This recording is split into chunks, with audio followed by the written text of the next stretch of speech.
ये वचन बोया गया है पिता, वहां आज की रात्रिकालीन उद्धार आने पाए पिता, वहां अद्भुत कार्य चमत्कार होने पाए, वहां से हर एक बंधन टूटने पाए पिता। जो बीमार पड़े हैं तेरे नाम से चंगे होने पाए पिता परमेश्वर। हम धन्यवाद पिता इस सुंदर वचन के लिए पिता जो आज बोया गया है।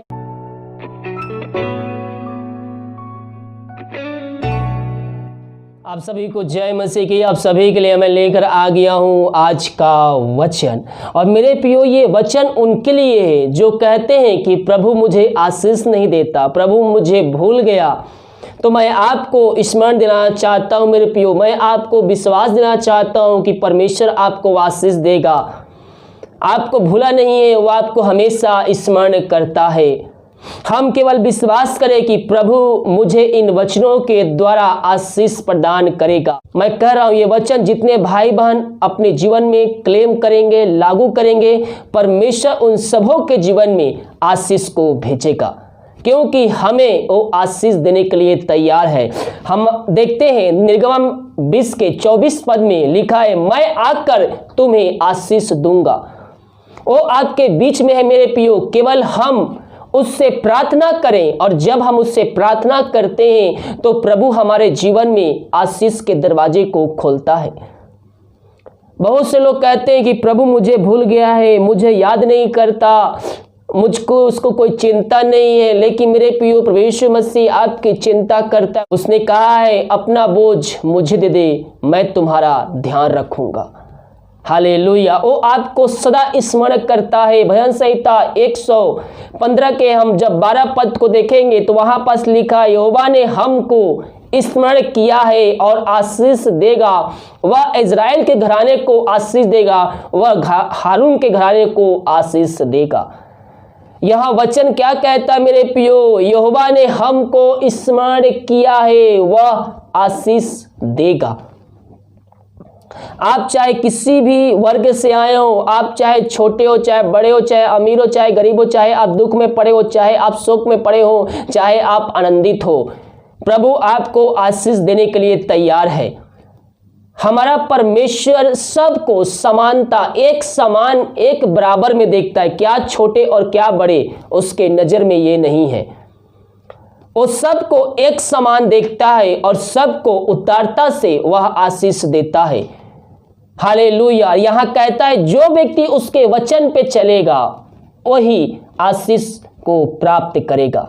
हम कल वचन देखे ही थे लूका के 11वें अध्याय के उसके 28 पद में लिखा है, धन्य है वे लोग जो वचन सुनते हैं और मानते हैं, वही इस आशीष का वारिस होगा।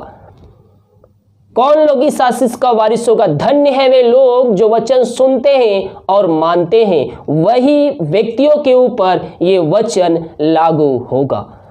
हालेलुया। यहाँ क्या कहता है, यहोवा ने हमको स्मरण किया है, वो आपको याद करता है मेरे प्रियो, वो आपकी ख्याल रखता है, आपकी चिंता करता है। इस पृथ्वी पर सब भूल जाए लेकिन हमारा परमेश्वर ना कभी भूलेगा, ना कभी छोड़ेगा, ना कभी त्यागेगा। हालेलुया। इसीलिए हम उससे निरंतर प्रार्थना करते रहे, उसके वचनों पे हम चलते रहे, हर एक बातों में हम धन्यवाद देने वाले हो जाए। और यहाँ कहता है भजन संहिता 115 के 13 पद में, क्या छोटे क्या बड़े जितने यहोवा के डरवैये हैं वह उन्हें आशीष देगा।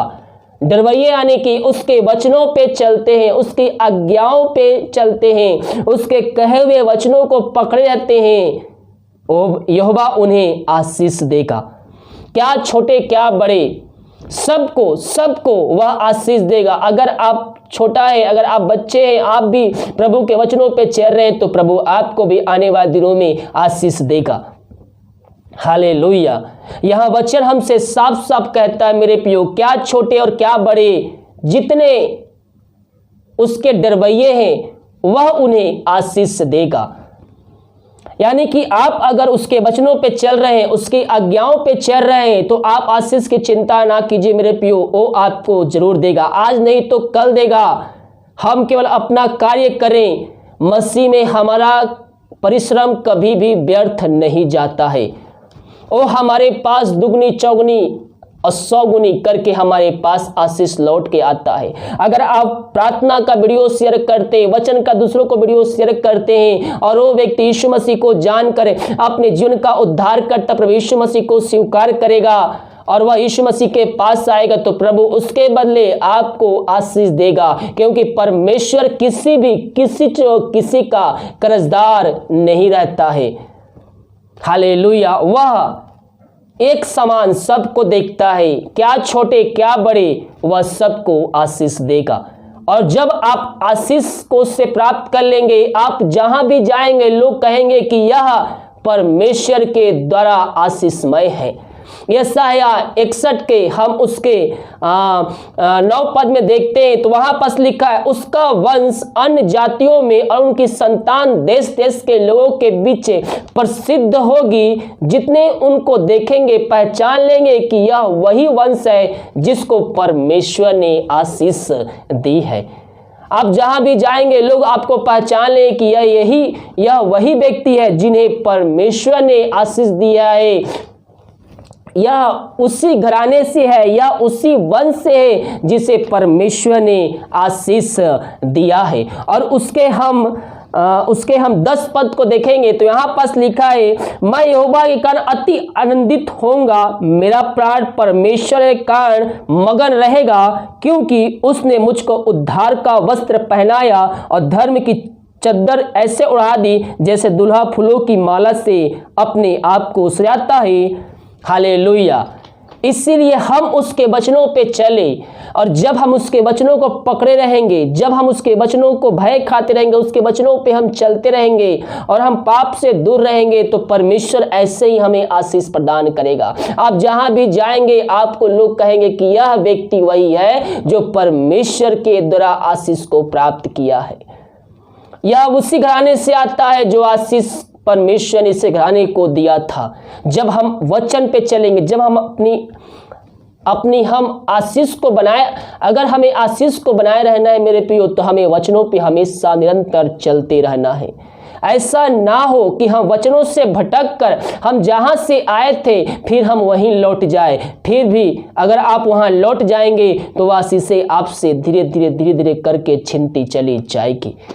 इसलिए उस आशीष को बनाए रखने के लिए और उस आशीष में से और भी आशीषें उत्पन्न करने के लिए हमें प्रभु के वचनों पे हमें बने रहना होगा। हम ये नहीं कि हमें आशीष मिल गया, चंगाई मिल गया, छुटकारा मिल गया, अब हम प्रभु के वचनों से दूर हो जाते हैं। शैतान ऐसा करता है, जब आपके पास आशीषें आ जाती है तो भिन्न प्रकार के आपके जीवन में वह लोभ को भेजता है, वह कार्य ऐसा भेजता है कि आप प्रभु के वचनों से दूर हो जाए। लेकिन मेरे प्रियो, हमें प्रभु के वचनों पे बने रहना है। अगर हमें वो आशीष बनाए रखना है लंबे समय तक, तो हमें उसके वचनों को पकड़े रहना है। और भजन संहिता 115 के 15 पद कहता है, यहोवा जो आकाश और पृथ्वी का करता है उसी की ओर से तुम आशीष पाए हो। आपके पास जो कुछ भी है उस बात के लिए आप प्रभु को धन्यवाद दे, क्योंकि वह उसी के द्वारा वह आशीषें आपके पास आई है, ना कि आपके काबिलियत पे, ना आपके बल पे, ना आपके जान पहचान के बल पे, ना आपके बुद्धि के द्वारा, बल्कि जो कुछ आया है आपके पास वह उसी के द्वारा आया है। हर एक बातों का, हर एक कार्यों का, हर एक चीजों का एक समय परमेश्वर ने निर्धारित किया है। और जब उस समय हमारे जीवन में परमेश्वर भेजेगा, वो आशीषें ऑटोमेटिक ही हमारे जीवन में आ जाएगी। तब तक हमें उसके वचनों पे हमें चलते रहना होगा और हमें आगे बढ़ते रहना होगा। तब परमेश्वर का वचन क्या कहता है मेरे प्रियो, देखिए, यहोवा जो आकाश और पृथ्वी का करता है उसी की ओर से तुम आशीष पाए हो। जब हम उसके वचनों पर चलेंगे तो क्या कहता है, यहोवा के डरवैये उन्हें आशीष देगा। जितने उसके वचन को भय मानते हैं परमेश्वर उन सबको आकर आशीष देगा। निगम 20 के 24 कहता है, मैं आकर तुम्हें आशीष दूंगा। वह आपके घर में आएगा, वह आपके जीवन में आएगा। जब आप उसके वचनों पे चलेंगे वह आपके लाइफ में एंट्री करेगा, वह आपके घरों में आएगा और आपके घरों में आकर वह आशीष को देगा। हालेलुया। तो हम उसके वचनों पे चलने वाले हो जाए मेरे प्रियो। और जब हम उसके वचनों पे चलते हैं मेरे प्रियो, तो हमें आशीषों से भरपूर करता है। और उस आशीष जो आपको मिल गई, उस आशीष को बनाए रखने के लिए लंबे समय तक हमें उसके वचनों पे चलते रहना है। हालेलुया। जो कुछ आपके पास है उन बातों के लिए प्रभु को धन्यवाद दीजिए मेरे प्रियो। हर एक चीज़ों के लिए, छोटी हो चाहे बड़ी हो, हर एक चीज़ों के लिए प्रभु को धन्यवाद दीजिए। और जो आपके पास आई है परमेश्वर के द्वारा आई है। हो सकता है आप प्रार्थना कर रहे हो और प्रार्थना का उत्तर नहीं मिल रहा है, प्रभु से प्रार्थना कीजिए मेरे प्रियो, विश्वास में कायम होकर कीजिए। परमेश्वर आपके पास है, वो आपको आकर आशीष देगा, आपके पास आएगा, आपकी वो चिंता करता है, वो हमें हमेशा स्मरण करते रहता है। भजन संहिता में देखेंगे तो यहाँ लिखा, भजन संहिता 115 के 12 पद में लिखा है, यहोवा ने हमको स्मरण किया है। जब आप उसके वचनों पे चलेंगे, जब आप उसकी आज्ञाओं पे चलेंगे, तो परमेश्वर आपको स्मरण करेगा, आपको याद करेगा। हालेलुया। तो हम उसके वचनों पे चलते रहे और हम उससे आशीष को प्राप्त करते रहे। परमेश्वर वचनों के द्वारा हम सबको आशीष प्रदान करें। आइए हम प्रार्थना की ओर चलते हैं। धन्येश्वर राजा, धन्येश्वर राजा, तेरे नाम की महिमा हो। Hallelujah, hallelujah, glory glory glory glory glory. धन्येश्वर राजा, तेरे नाम की महिमा हो। धन्यवाद यीशु, धन्यवाद यीशु। प्रभु जी हम धन्यवाद पिता इस सुंदर वचन के लिए पिता परमेश्वर, जो वचन बोया गया है पिता पवित्र आत्मा के द्वारा इनके हृदय में उतरने पाए पिता। ये वचन सुनने वाले नहीं बल्कि वचनों पे चलने वाले हो जाए, ताकि तो इनको आशीष भरपूर कर सके पिता। हम धन्यवाद पिता तेरे सुंदर वचन के लिए पिता। हाँ प्रभु जी, तेरे वादे के लिए पिता कि तू हमेशा हमें स्मरण करता है, तू हमें याद करता है पिता। हम इस बात के लिए हम धन्यवाद है पिता परमेश्वर कि तू हमारी केयर करता है, तू हमारी चिंता करता है प्रभु जी। हम धन्यवाद है पिता। पिता परमेश्वर, जिस घर में प्रार्थना चलिए वचन बोया गया है पिता, वहां आज की रात्रि कालीन उद्धार आने पाए पिता, वहां अद्भुत कार्य चमत्कार होने पाए, वहां से हर एक बंधन टूटने पाए पिता। जो बीमार पड़े हैं तेरे नाम से चंगे होने पाए पिता परमेश्वर। हम धन्यवाद पिता इस सुंदर वचन के लिए पिता, जो आज बोया गया है पिता परमेश्वर। हम धन्यवाद देते हैं पिता प्रभु जी, इस वचनों के द्वारा इन सारे भाई बहनों को तू आशीष से भरपूर किया। हम धन्यवाद देते हैं, प्रार्थना सुना धन्यवाद यीशु के नाम पिताजी आशीष मांगते हैं, सुन दया से ग्रहण कर। आमीन, आमीन और आमीन। हालेलुया। वीडियो को लाइक कमेंट शेयर कीजिए, ताकि और भाई बहन लोग यीशु मसीह को जानकर अपने जीवन का उद्धार करता प्रभु यीशु मसीह को स्वीकार कर सकें। God bless you.